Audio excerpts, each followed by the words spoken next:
aus und darum machen wir nicht. Ich muss wissen, welche Saft das ist. Okay?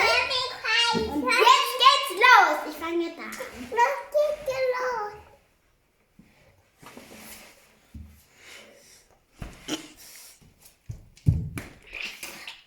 Sojasoße.